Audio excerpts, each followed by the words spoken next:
The Sports Source is brought to you by Fast Frame, with exciting Vol sports prints now available.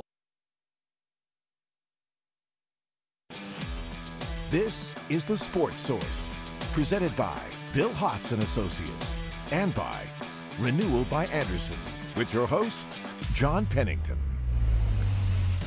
Good Sunday morning and welcome into The Sports Source, presented by Bill Hotz and Associates. Boy, we've got a packed show for you today.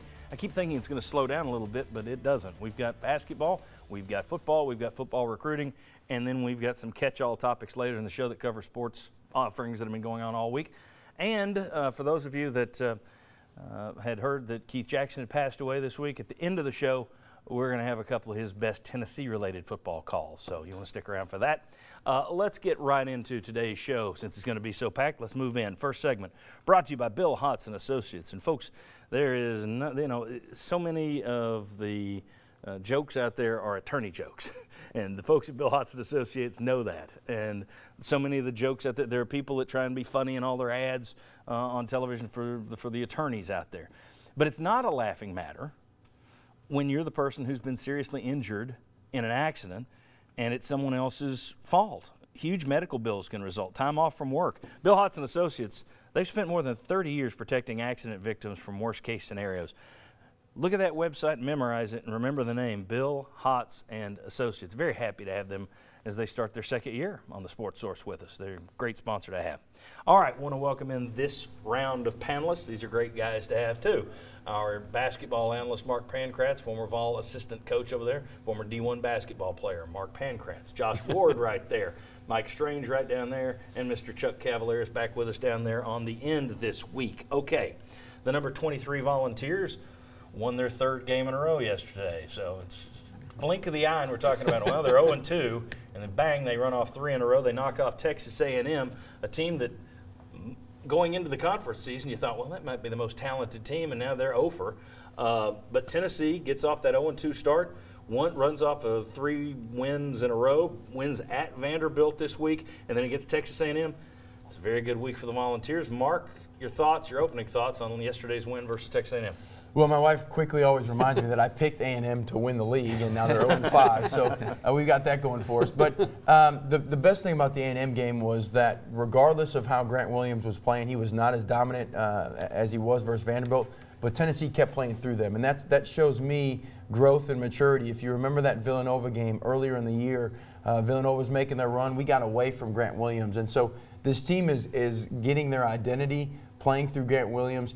And these other guys just continue to step up. And when you can have the depth that we've had in the guard positions, knocking down shots, it shows me the versatility that, hey, look, if you've got the interior presence, we've got guys that can also beat you from the outside with Bowden and Lamonte and Jordan Bone development. So it's exciting to see that we are continuing to grow. And as was the case with Kentucky, there were no blown leads yesterday. You know, this is a team that – the idea that this team blows leads, that was out there early. And here's the thing, they'll blow one at some point down the stretch.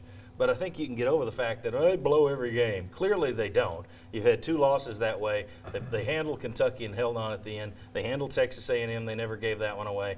They didn't blow it at Vanderbilt like that. I think that this team is showing that it is maturing on that front. I also, going back to that Vanderbilt game just for a second, if I had to pick one positive about this team that makes me feel better about them going into tournament play, that's a long way for 2 months from now, but if they keep this up, the fact they play well on the road outside of Thompson-Boling, whether it's a neutral court, whether it's on somebody else's court, like even the loss at Arkansas in overtime, this team plays well on the road. And to me, that's something – there aren't many basketball teams that do that. Mm-hmm. So when I see that, I think – and that's something to file away for March because that's a positive. Guys, your thoughts on Mark pointed out Grant Williams didn't have a big night. Guys stepped up. Kyle Alexander was a guy who stepped up yesterday with his parents in town from Canada, apparently.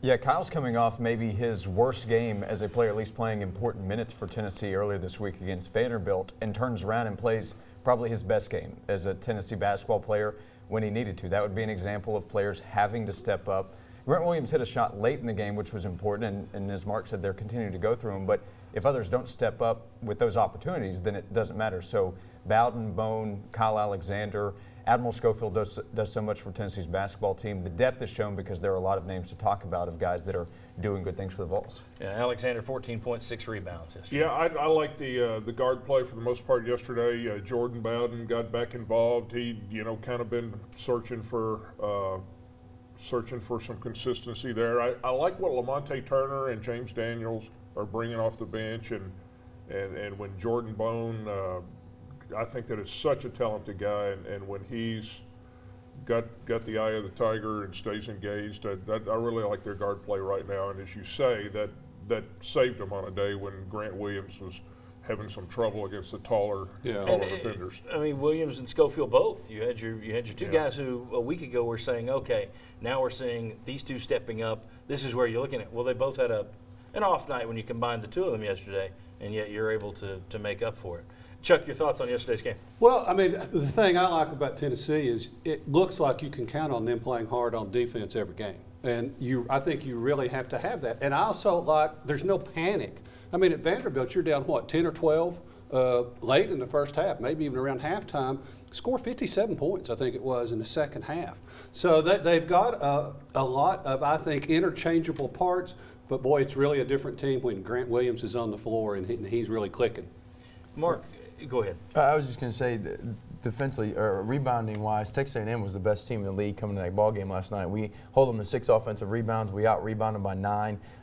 Defensively, going into that last game, Tennessee's Achilles heel has been we haven't been able to stop guys from scoring. We're the worst defensive team from a field goal percentage in the league in just conference games. But I think their ability to focus and Barnes getting these guys to dive into their roles, we don't beat ourselves. When we only have 10 turnovers, a lot of these SEC teams you watch play, they find ways to beat themselves. Tennessee's not doing that. Yeah, Texas A&M had 13 turnovers in the first half, I think it was. Yeah. When you look at Rick Barnes, and we only have about a minute here, but you could be in place for 15 years and some teams don't match your personality. Some teams do, some teams don't. He's in his 3rd year, so don't make it sound like, aha, now the program has his stamp all over it. But this team, the way it is composed, the way it's playing together right now, not panicking at the moment. Again, 2 months to go. But the way it's playing right now, this one seems to be more in his mold than the 2 previous teams. It seemed like the first 2 years there were times where he was kind of pulling his hair out. And I'm sure he probably does, like most coaches even now. But this one seems to be rounding into place a little bit more like the way he would hope. It is, but I also think he's still beating on them, for lack of a better word, to get him to be tougher, because I think the Auburn loss, the Arkansas loss was a good thing because it woke these guys up a little bit, but they're not as tough as Barnes wants them to be. But they have done a great job of recruiting, which has allowed them to develop this culture. After the game yesterday, they asked Admiral Schofield, they said, well, Coach Barnes says that you're hearing some compliments now. And he said, no, don't let him fool you. We don't get many compliments around here. So he does want him to be tougher. All right, we're going to have more basketball ahead. We'll take a look. Up next, to visit over to Missouri and Conzo Martin, and then you go to Carolina. So big basketball week ahead. We'll talk about that a little later. Next, though, we turn it over to football. Tennessee has completed, finally, its on-field football staff. We'll take a look at that staff and compare it to Butch Jones' first staff. Is it as big an advantage for this staff as one would think? We'll take a look. Come on back.